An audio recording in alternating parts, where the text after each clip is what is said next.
I was the lone recreation ranger in a small district in Idaho. The nearest town from the guard station was about an hour and a half away by car. After moving into the guard station, solar power wasn't working, and I hadn't slept for about a month due to various factors, such as bats being in my cabin, something walking the deck at night, and the woods were always kind of eerie to me. About 2 months into the seasonal job, I started to hear something walking and scratching on the deck at night, perhaps even on the door. Now, this district was known for its badgers and beavers, so I didn't think much of it. When leaving the cabin at night, I always had an eerie feeling, like I was being watched or something. One night, I was returning from the grocery run, which I usually do on Tuesday nights, and I had a bad feeling. At the time, I didn't have my shotgun in my vehicle, so no way to defend myself. After stepping out of the vehicle, I looked to the right of the cabin, about 50 feet from my door. I shit you not. All I could see were 2 eyes, about 3.5 or 4 feet in the air. To say I freaked out was an understatement. I started yelling for whatever it was to get the fuck out of here, but the eyes only crouched down and started inching closer to me.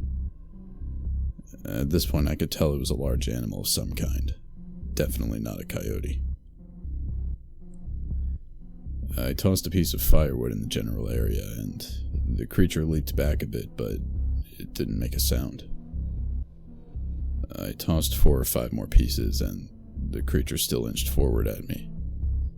At this point, I fumbled with the keys. Of course, the fucking solar power was out again. I managed to get inside the cabin and grabbed my shotgun. Technically, you're not supposed to have guns in government housing, but who the fuck lives in the backcountry and doesn't carry? I went outside and the creature was a bit closer. I still couldn't get a good look at it with my shitty headlamp, and I loaded the shotgun and continued to throw the pieces of wood at it with one hand. The creature finally walked back into the brush. That night, I drank about 4 IPAs and slept with my shotgun nearby. In the morning, the trail crew came up and we found mountain lion tracks all over the porch, rocking bench, and the compound leading back to the creek. After that event, I always heard the rocking chair move and someone or something walking on the porch, but I never found any tracks after that point. Considering that it was always muddy up there, it was weird to not find any tracks.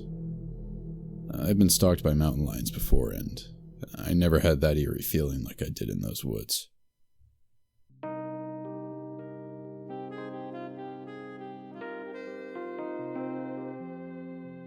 I've been a ranger in the U.S. Forest Service for almost 15 years, but this takes place about 3 years after I joined. We were getting calls about a lone wolf with a collar on hanging around campsites, which is pretty weird since wolves aren't known to be in the area. But when you work in the field long enough, you start to realize that anything is possible. No calls mentioned violent behavior from the animals, so that was a relief. I departed from the station around noon to check out places that it had been sighted. I wandered around for about 3 hours, and then I took a break for water. So, I sat down, got something to eat, and then I was ready to go again. This is when I realized that the wolf was about 20 feet out from me, trotting around near a tree line. It seemed friendly, and it had the collar, so I whistled to it and he came over to me. Getting a closer look at it, I could see it clearly wasn't a wolf. It was huge, but it was dark and didn't have the right body structure. Though, I could see why it might be confusing from a distance. I radioed in and reported that I had it with me, but as soon as I said I'd bring it in, the dog just took off, like he was playing to see how far he could get me to chase him. Typical dog behavior. I went after it, and I swear it was a game of chase for at least 5 minutes as we steadily ran through the forest. Let me take this moment to remind you that you shouldn't go running through the woods unless you know the area like the back of your hand. Anyway, The dog finally slowed down near a rock bed / creek area, and it started pacing around a spot in particular. I drew closer and didn't see anything off at first, and that's when I noticed it. The overgrowth on the ground had almost disguised what appeared to be bones. I called it in immediately, and another team was sent to recover the remains. When I went to retrieve the dog, he was just gone, but honestly, it wasn't a priority at that point. He was friendly enough, and I figured we'd catch him later. Anyway, we later found out that the bones were identified as a teenage male's. He died by a self-inflicted gunshot wound to the head. Supposedly, he had been reported missing in the area long before I became a ranger, and there had been pretty much no hope of finding him by this point. His mom called to thank me personally, and we ended up speaking for a while. She asked me how I found the bones, and I mentioned the black dog. I thought I had said something wrong in the conversation at this point because immediately after saying that, there was a long pause on her side of the line. After I gave a couple details about the dog, she quietly explained that her son, who struggled to make social connections in his life, had sunken into a deep depression after the death of his best friend, the very dog that led me to him. I think I spent the rest of the day stunned. I continue to be in disbelief, in a way, but I know what happened.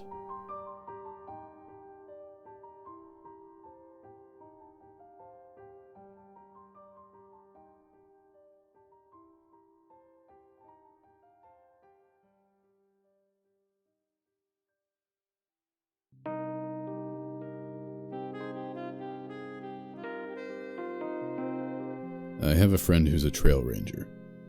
Basically, a ranger who can't get you in trouble.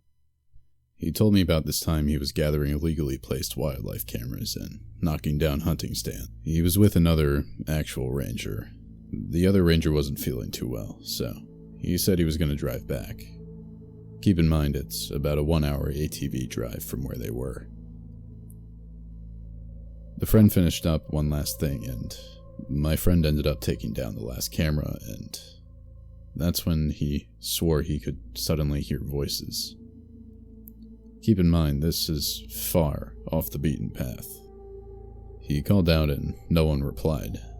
It was getting dark, and he decided that he was just going to shrug it off and head back. This is when he found out that his ATV wouldn't start.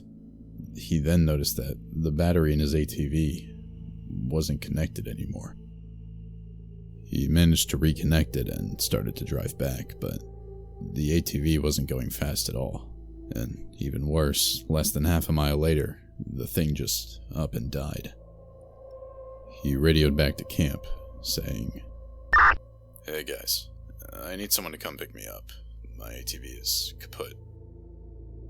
They told him they were heading there, but they would be about an hour. He asked them if his other friend ended up getting back safely, and they said they hadn't seen him. He settled down and started a small fire, but as if his luck wasn't bad enough, he started hearing the voices again. Keep in mind at this point that it's basically pitch black out, and he's in the middle of nowhere, more or less. The voices were a bit clearer now, and they sounded like some kind of argument. Someone was angry and yelling at someone else who sounded kind of scared. He called out and asked if anyone needed help, and nobody replied. He guessed that they had to be less than 1,000 feet away, but he couldn't get any sort of answer out of them. So, he radioed again, and the camp said that they were having trouble finding what path he might be on, and that they haven't actually left yet. He said that they should just go grab the other guy that he was with, and that he can tell them where they were. The problem with that was, he never made it back. About 3 more minutes go by, and my friend starts hearing the voices act up again. He decides that he ought to walk towards them, hoping that maybe they're not just some drunk assholes, and even better, they might have a map.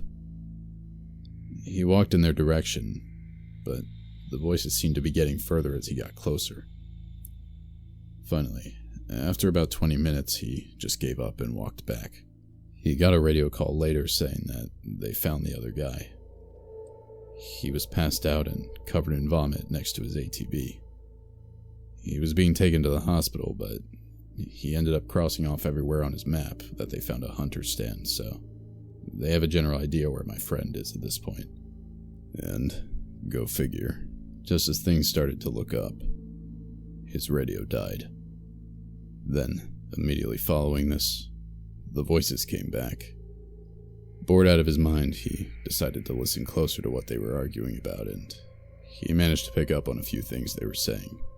Such things like, "Well, it wasn't yours to take." "I don't fucking care. You knew better." His guess was that maybe it was two hunters arguing over a kill. He then heard the one shout something unintelligible, and this was followed by silence. And then...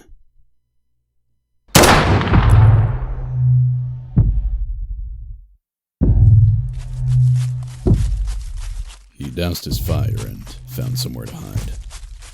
After that, he heard nothing, just his breathing for the next half hour until he saw ATV lights coming in from the distance. He told the guy picking him up everything that happened, and they called back to base. They had people looking for the next 3 hours, and they found nothing. They came back the next day with police and dogs. About an hour into the search, they ended up finding a shallow grave, and in it was a dead man who had clearly been shot in the face. Now, this may seem like it's starting to make sense, right? Two hunters were out, and one of them got sick of the other, decided to take him out and buried him in a shallow grave to cover his tracks. But there's one thing that doesn't add up. One major thing. The body they found, it was a skeleton. So, either the argument that my friend heard that night just ended with a bang and both parties went home unscathed, or maybe he heard the murder of someone from years ago.